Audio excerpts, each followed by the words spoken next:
Hello friends, இன்றைக்கி மதியம் லஞ்சுக்கு பார்த்திங்கன்னா தக்காளி சாப்பாடு ரெடி பண்ணிடலாம் அப்படின்னு சொல்லிட்டு தான் தக்காளி சாப்பாடு தாளிச்சிட்ருக்கேன்.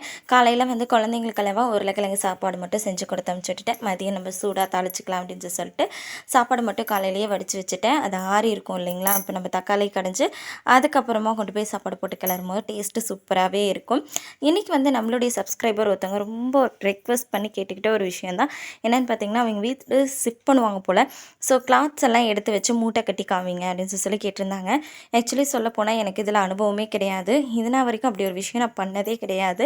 ஸோ அதை நான் அவங்ககிட்ட சொன்னேன், இருந்தாலும் பண்ணுங்க அப்படின்னு சொல்லிட்டு ரொம்ப ரெக்வெஸ்ட் பண்ணிக்கிட்டாங்க. அதனால பண்ணுறேன். இதில் எந்த அளவுக்கு சரி இருக்குன்னு எனக்கு தெரியல. ஷாலாக இருந்தாலும் சரி, வந்து சாரியாக இருந்தாலும் சரி, நம்ம ஸ்கொயர் ஷேப்பில் போட்டுக்கணும்.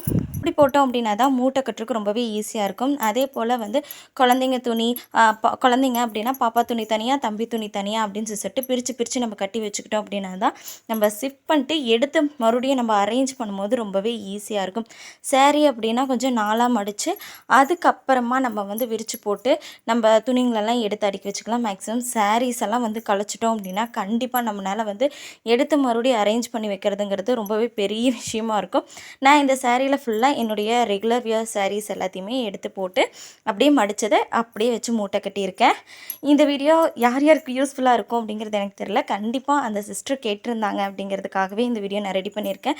இது கண்டிப்பாக அவங்களுக்கே யூஸ்ஃபுல்லாக இருக்கும் அப்படின்னு நான் நம்புகிறேன். இந்த மாதிரி நம்ம பிரித்து கட்டி வச்சிட்டோம் அப்படின்னா கண்டிப்பாக எடுத்து அரேஞ்ச் பண்ணுறதுமே ரொம்பவே ஈஸியாக இருக்கும். உங்களுக்கு இந்த வீடியோ பிடிச்சிருக்கு அப்படின்னா கண்டிப்பாக கமெண்டில் ஷேர் பண்ணுங்கள். சிஸ்டர், உங்களுக்காகவே ரெடி பண்ண இந்த வீடியோ உங்களுக்கு யூஸ்ஃபுல்லாக இருக்கா இல்லையா அப்படிங்கிறத கண்டிப்பாக கமெண்டில் ஷேர் பண்ணுங்கள். தேங்க்ஸ் ஃபார் வாட்சிங். Keep supporting me. பாய்.